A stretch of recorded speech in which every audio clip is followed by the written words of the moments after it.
Today we're going to look at sound design specifically for this animation. So I've already done it, so we're just going to break it down.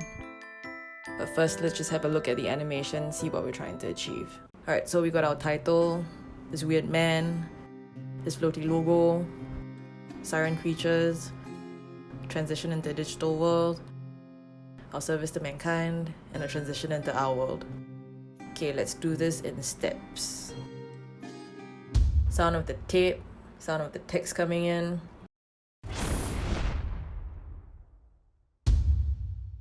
He peeks out, there should be a sound for that, helps draw attention to the character, and then he runs.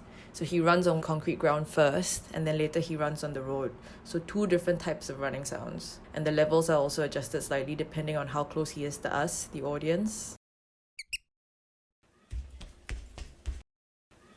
Added this tacky oh sound, and then this jumping sound. Alright, so sound for it descending, sound for the portal opening, sound for when the man goes in, sound of the rocket.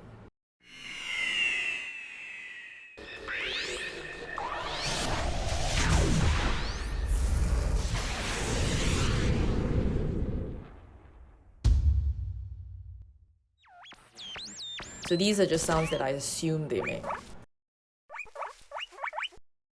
I put in the small gun sound when they had a bit of angst when the guy disappeared. Okay, let's listen to these all together, see what it sounds like.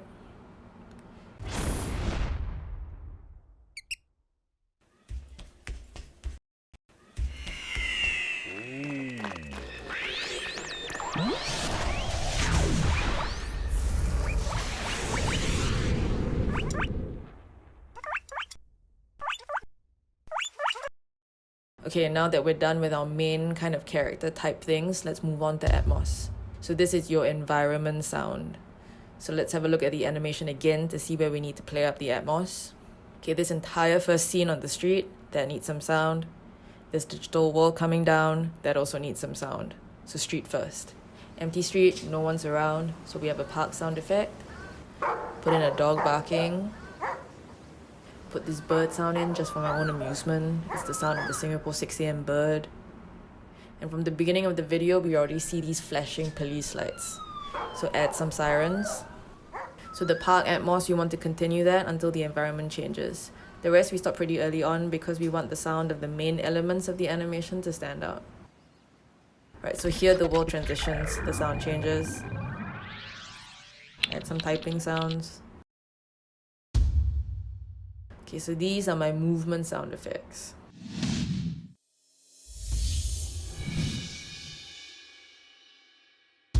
So we start with lighter music in the front. Right, so the music stops when it hits the sound effects. So now the mood changes and it goes into this more kind of digital sound. And then a different track for the end. And that also abruptly stops with the sound effects. And here it is all together.